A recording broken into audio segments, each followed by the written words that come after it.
चलिए, आज हम लोग पिछले क्लास में हम लोग पढ़ा था कि वह फ्रेंच रिवॉल्यूशन के बारे में पढ़ा था, फ्रांस की क्रांति के बारे में पढ़ा था। इसके बारे में पढ़ा था हम लोग कि ये फ्रेंच रिवॉल्यूशन की स्टार्टिंग कहाँ से होती है, फर्स्ट एक्सप्रेशन कहाँ से होती है, और फ्रेंच रिवॉल्यूशन की जरूरत क्यों पड़ी।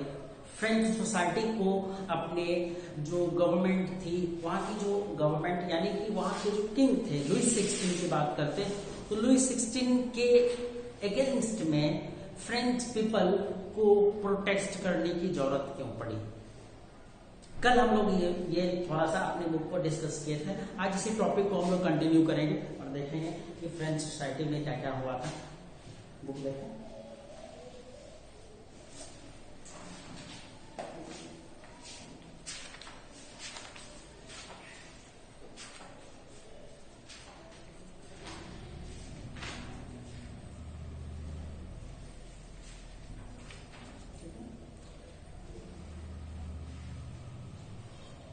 हम लोग इसको पढ़ते हैं आगे।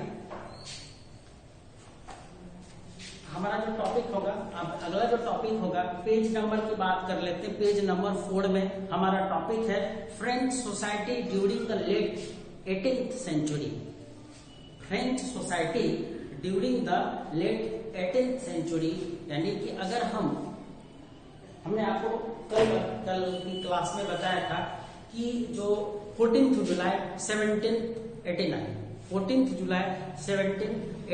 में फ्रेंच रिवॉल्यूशन स्टार्ट हुई थी।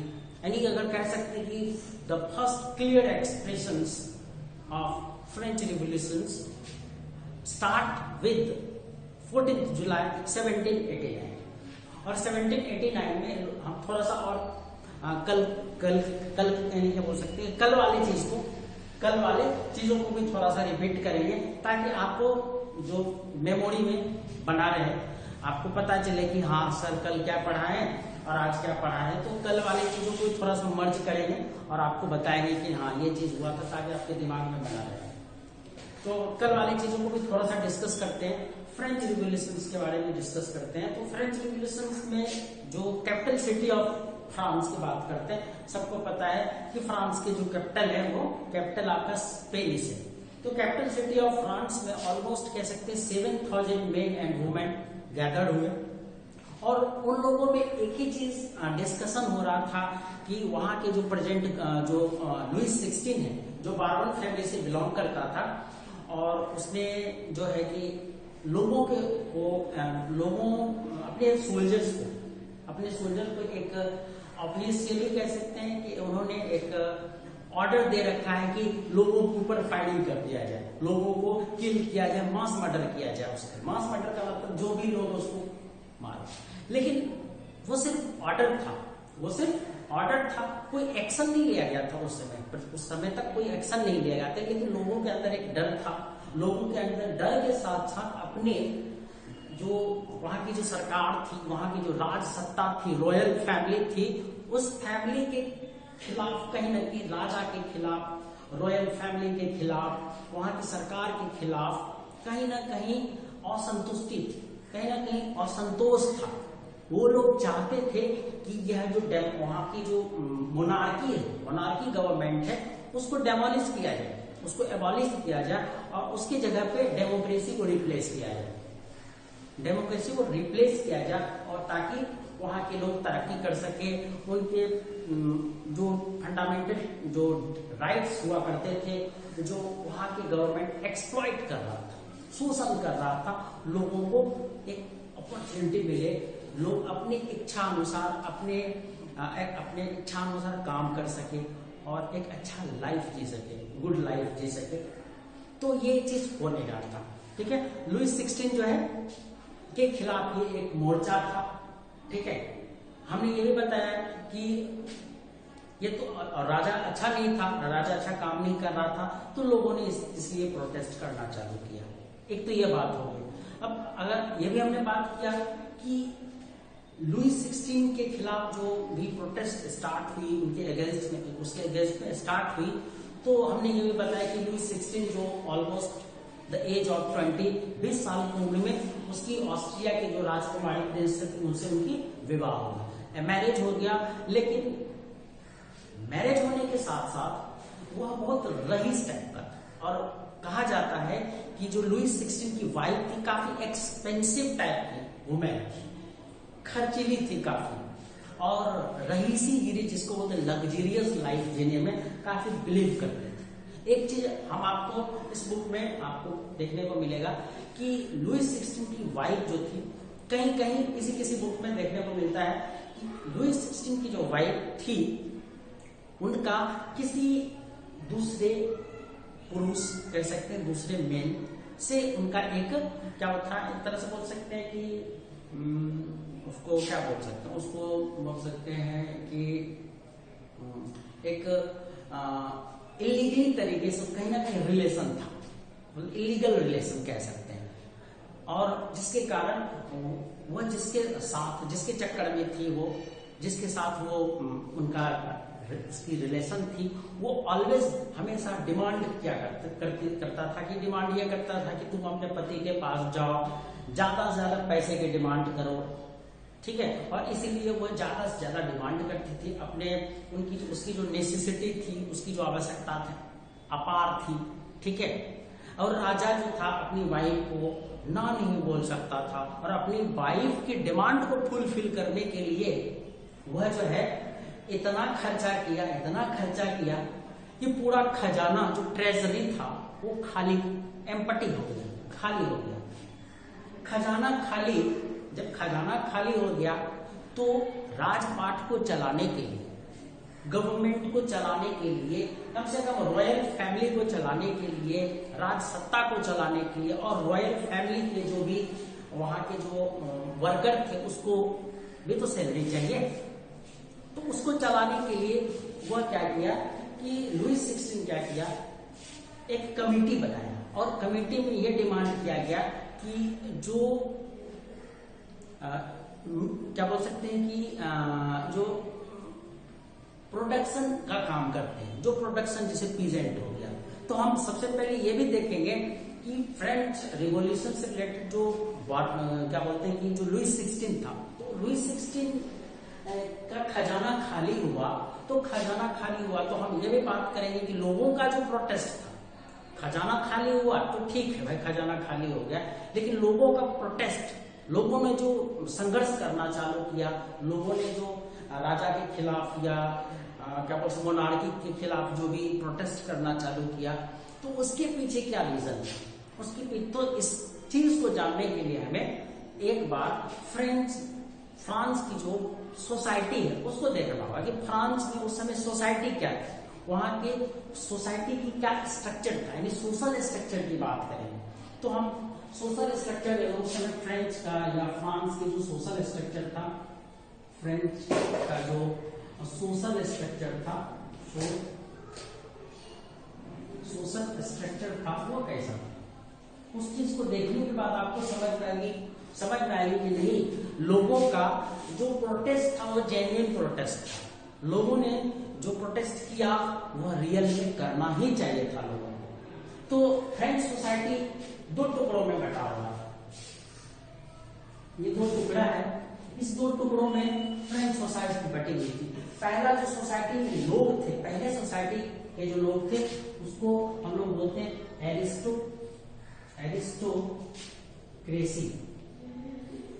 एरिस्टोक्रेसी या एरिस्टोक्रेसी टाइप के लोग थे, और दूसरा था पीजेंट्री।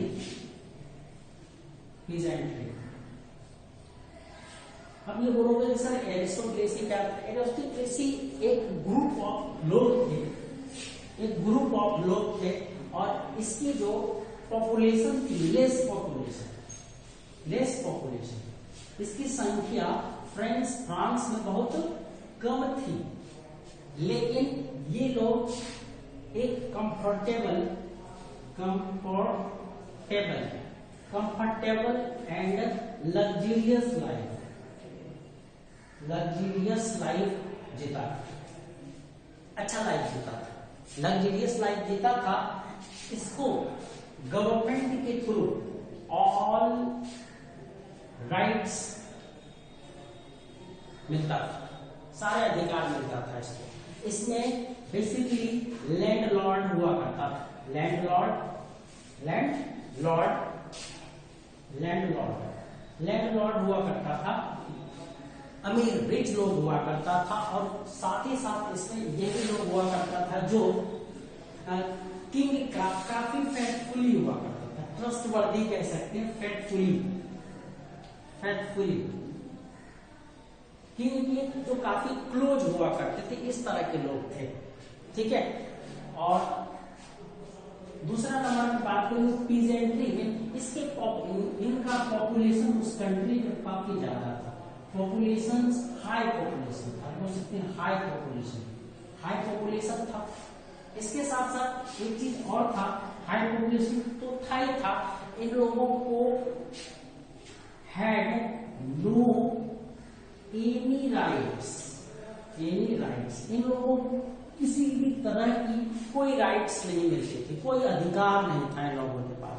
साथ ही साथ क्या था, ये लोग लैंडलेस पीपल हुआ करते थे या टीनेंट्स हुआ करते थे। टीनेंट्स का मतलब होता है या तो इनके पास अपनी जमीन, किसी के पास अपनी जमीन नहीं थी, यानी कि किसी न किसी लोगों के जमीन पे खेती करता था एज ए रेंट, या हम लोग बोल सकते हैं कि टीनेंट का मतलब बहुत सारे ऐसे थे जो होमलेस पीपल थे, जिनका अपना घर नहीं था, जिनका अपना नहीं घर था, वो टीनेंट पीपल कहलाते थे। अब आप इस चीज को अगर आप देखें, अच्छे से स्टडी करें, तो आपको पता चलेगी कि एक फ्रांस के अंदर, कंट्री के अंदर सोसाइटी अनइक्वली तरीके से डिस्ट्रीब्यूटेड था, अनइक्वली तरीके से बटा हुआ था। और जब सोसाइटी में कहीं ना कहीं इनइक्वलिटी होगी, तो कहीं ना कहीं लोगों के बीच एक मतभेद होगा। लोग सोचेगा कि भाई हमारे साथ अच्छा बिहेव नहीं किया जा रहा है, हमको सरकार ध्यान नहीं दे रही है, सरकार जो है आंख मूंद करके एक ही तरफ ध्यान दे रही है, जो रिच लोग हैं उनको सरकार ज्यादा फैसिलिटी दे रही है और मेरे को कोई फैसिलिटी नहीं दे रही, जो पीजेंट्री पीपल थे। ठीक है।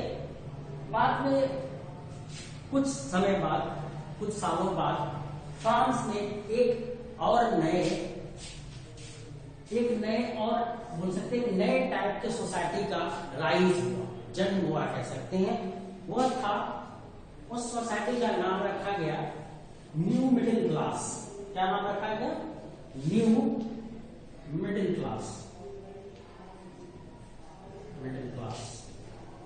न्यू मिडिल क्लास में वो लोग आते थे जो बेसिकली टीचर्स थे, डॉक्टर्स थे, प्रोफेसर्स थे, या फिर कोई बहुत बड़ा फिलोसफर थे, राइटर थे, या फिर आप बोल सकते हैं इसके अंदर बड़े बड़े बिजनेसमैन थे। और ये लोग बेसिकली, इन लोगों का जो एजुकेशन से काफी लगाव था, ये क्योंकि लोग काफी हाई प्रोफाइल पढ़े लिखे लोग थे। इन लोगों ने क्या बोला कि भाई हमारे सोसाइटी इक्वली डिवाइड नहीं है। क्या है? उस समय तक अगर आप उस चीज को डीपली देखें तो आपको पता चल जाएगा कि उस समय तक फ्रांस की जो सोसाइटी थी इक्वली डिस्ट्रीब्यूटेड नहीं थी, इक्वली डिवाइड नहीं था। क्लासिफिकेशन जो था, सोसाइटी का क्लासिफिकेशन इक्वली नहीं था। ये बात समझ में आ रही है? तो बहुत सारे प्रोटेस्ट के बाद, बहुत सारे स्ट्रगल के बाद फ्रांस में एक नई सोसाइटी का राइज हुआ, और वो सोसाइटी का नाम था न्यू मिडिल क्लास सोसाइटी।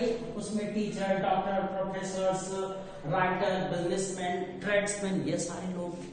और इन लोगों ने डिमांड करी, क्या डिमांड करी तो मैं बता रहा हूं। इन लोगों ने डिमांड करी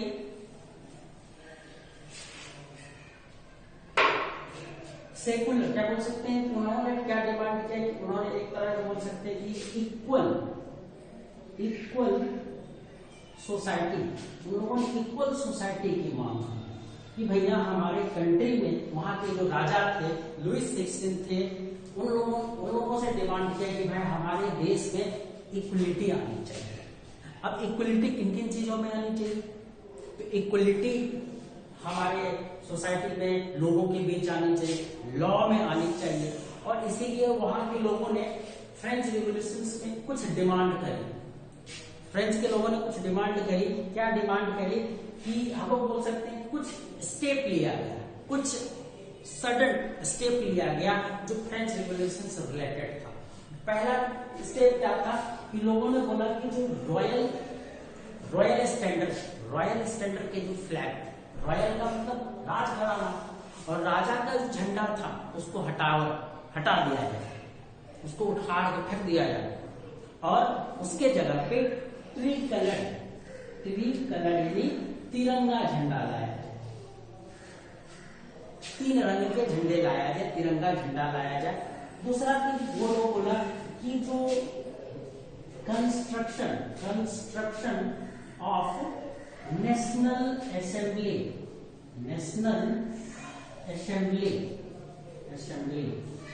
और नेशनल असेंबली क्या बोल सकते हैं उसको, ऑन द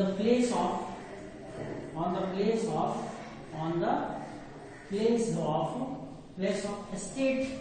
स्टेट असेंबली या रॉयल असेंबली भी बोल सकते हैं, रॉयल असेंबली यानी कि राजा का जो असेंबली हुआ करता था, जहां राजा का चापलूस, राजा का जो भी ऑफिशियल लोग हुआ करते थे, वो लोग बैठ के जो डिसीजन लेता था वही लोगों को मानना पड़ता था।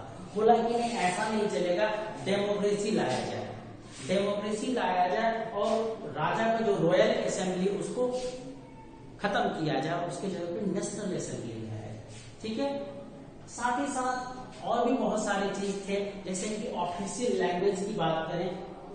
आपको ये भी पता है कि जो फ्रांस में उस समय तक आज का जो हम लोग फ्रांस देख रहे हैं, आज जिस तरह की एक यूनिटी में है फ्रांस, साथ ही साथ आज फ्रांस एक डेमोक्रेटिक कंट्री है, डेमोक्रेटिक नेशन बोल सकते हैं। डेमोक्रेटिक नेशन है। उस समय लुई 16 के समय, यानी कह सकते हैं 14 जुलाई छोड़ देते हैं 1789 के आसपास या 18th सेंचुरी में जो था, फ्रांस में डेमोक्रेसी नहीं थी, जिसके कारण लोगों को भारी दिक्कत होता था। लोग बोला कि नहीं भैया, सबसे अच्छा है ये राजा को हटा और डेमोक्रेसी लाओ, तब तो लोगों का भला होगा, कल्याण होगा। ठीक है, ये तो समझ में आ गई। अब हम लोग बात करते हैं फ्रेंच सोसाइटी, और अच्छे से बात करते हैं कि द फ्रेंच सोसाइटी, हम लोग बात करते हैं French society during the late 18th century. In 1774, आप पेज नंबर याद रखिए, पेज नंबर 4 पढ़ रहे हैं, ठीक है, हिस्ट्री पेज नंबर 4 पढ़ रहे हैं। लिखता है इन 1774 Louis XVI of Bourbon family of the king ascended the throne of France।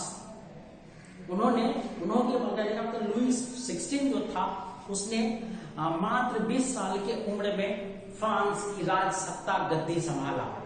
ठीक है, इसके बाद लिखता है he was 20 years old and married the Austrian princess Mary Antoinette।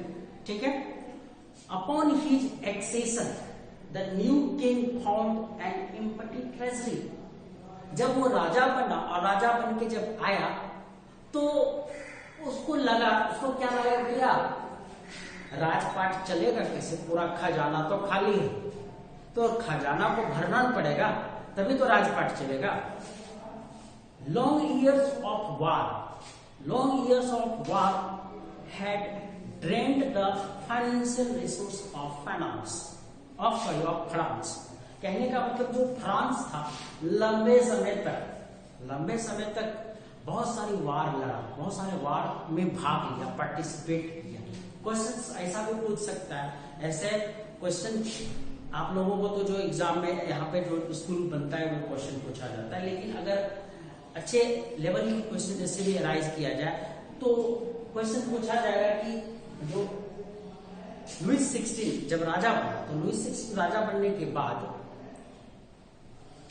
वह क्या रीजन था, वो क्या कारण था जिसके कारण वहां की जो ट्रेजरी थी, वहां की जो खजाना था वो खाली हो गया। खाली होने का क्या कारण था, इसके पीछे 2 रीजन था।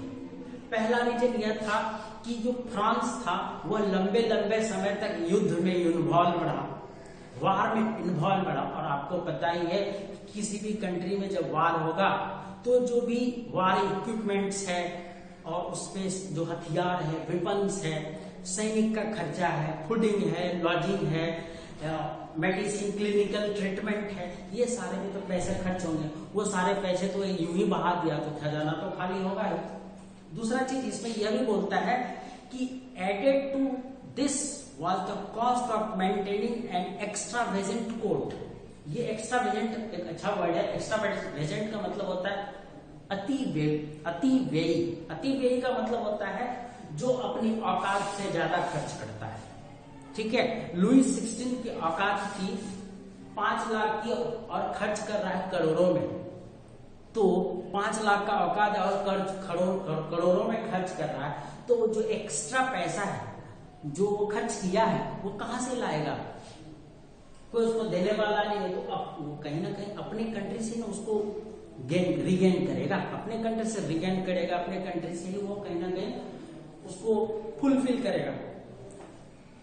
तो इसमें एक चीज ये भी लिखता है कि added to this was the cost of maintaining an extravagant court at the immense of place of Versailles. Versailles जो एक जगह है, वहां पे वार्सेल एक जगह है, फ्रांस में एक वार्सेल जगह है। वहां जो कोर्ट हुआ करते थे, राजा का कोर्ट हुआ करता था। तो राजा के कोर्ट में जो लोग भी काम करते थे वह मतलब बोल सकते एक्सेसिव खर्च करता था। हाई मतलब कि हाई अपनी लग्जरियस लाइफ जीने के चक्कर में वो पूरे देश को चपेट में रख लिया था। पूरे देश को बोल सकते हैं कि भारी संकट में डाल के रखा था। फाइनेंशियल, जिसको बोलते हैं फाइनेंशियल क्राइसिस में डाल के रखा था।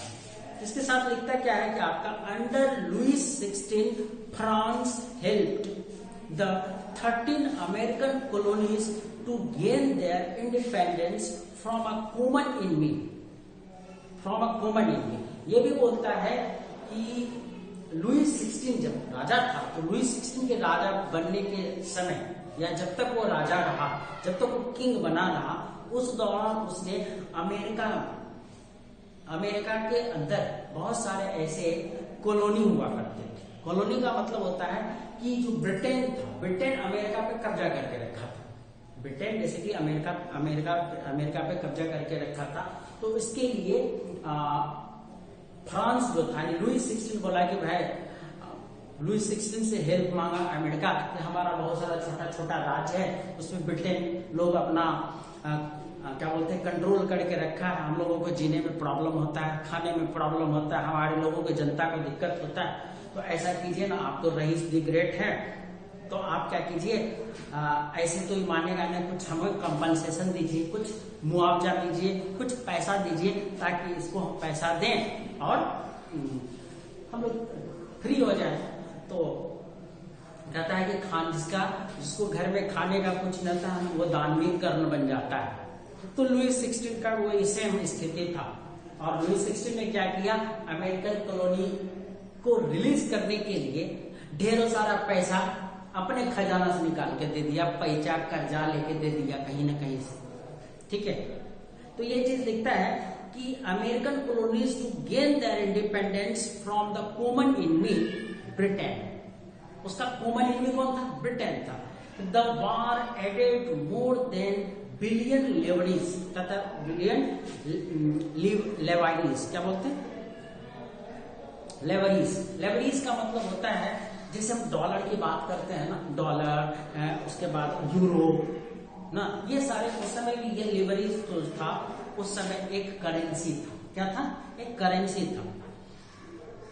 एक डेब्ट that had already risen to more than 2 billion livres. और वो जो कर्जा जो था, जो उसको चुका कहीं से ला करके लुई 16 किसी से मांग करके उसको दिया, ब्रिटेन को दे दिया। लेकिन वह जैसे लिया था वो उसके ऊपर प्रेशर डाल, लेकिन नहीं, कब पैसा दीजिएगा, कब पैसा दीजिएगा, इतना पैसा ले लिए और खा पी के सुतल है आप। तो वो पैसा लाएगा कहां से? उसके पास रहेगा तो खजाना तो खाली है। lender who give the state credit now begin to charge 10% interest on loan। ठीक है, और फिर लुईस 16 के ऊपर बोला कि ठीक है, आप जितना पैसा लिए चलिए ठीक है, लेकिन अब पैसा सूद के साथ साथ मूल के साथ साथ सूद भी देना होगा, यानी आपको कंपाउंड इंटरेस्ट देना होगा। सिंपल इंटरेस्ट से काम नहीं चलेगा भैया, कंपाउंड इंटरेस्ट देना होगा, जितना पैसा लियो तो देना ही है। अब आपको 10% का इंटरेस्ट भी देना होगा, 10% का इंटरेस्ट देना पड़ेगा अपने कर्जा को चुकता करने के लिए। So the French government was obliged to spend a increasing percentage of its budget on interest payment alone. अब उसको पूरे पेमेंट को अकेले भरना था, पूरे कर्ज को अकेले भरना था, to meet its regular expense such as the cost of maintaining army, the court, the running government offices और universities. The state was forced to increase taxes. जैसे कि कॉलेज था, यूनिवर्सिटीज था, जैसे कि आपका यूनिवर्सिटीज के साथ साथ कोर्ट था, आर्मी का मेंटेनिंग का खर्चा था, इस सब को पूरा करने के लिए, मेंटेन करने के लिए वो क्या किया, अपने स्टेट में टैक्स बढ़ा दिया। अपने स्टेट में क्या किया, टैक्स बढ़ा दिया। एक तो भी कहता इवन दिस मेजर वुडंट कहता this major wouldn't have sufficient, मतलब फिर भी यह उसको इतना टैक्स बढ़ाने के बाद भी लगा कि नहीं काफी नहीं है, इतना से जो है हम डेब्ट को पूरा नहीं कर पाएंगे। तो ये क्या, French society in the 18th century was divided into 3 states. तो अब हम बात करते हैं वो जो टैक्स लाएगा तो कैसे टैक्स लाएगा, लोग से ही नहीं लेगा टैक्स। तो हमको यह भी तो देखना कि कौन कौन लोग टैक्स देने के लिए तैयार है, या किससे हम टैक्स ले सकते हैं। ठीक है, किससे टैक्स ले सकते हैं, तो इसके लिए हमको फ्रेंच सोसाइटी को देखना है। कैसे हम फ्रेंच सोसाइटी को पढ़ भी लिए हैं, लेकिन फिर भी हम देखेंगे कि फ्रेंच सोसाइटी क्या है, फ्रेंच सोसाइटी किस तरह से डिवाइडेड किया हुआ था उस समय फ्रांस में। तो French society in the 18th century was divided into 3 states, 3 state में बटा हुआ था, and only member of the 3rd state paid taxes. ठीक है, लेकिन जो 3 स्टेट था ना, 3 स्टेट में बटा हुआ था, और 3 स्टेट में जो लास्ट का जो 3rd स्टेट था उसी को सारे के सारे टैक्सेस पे करने पड़ते थे, चाहे लैंड टैक्स हो, रोड टैक्स हो, चाहे वो बिल्डिंग टैक्स हो, एनी टाइप ऑफ टैक्सेस जो भी गवर्नमेंट अपोज कर रही है वो सारे के सारे टैक्स आपको देने पड़ेंगे। ठीक है, आगे बात करते हैं। ठीक है, the society of state. Thank you.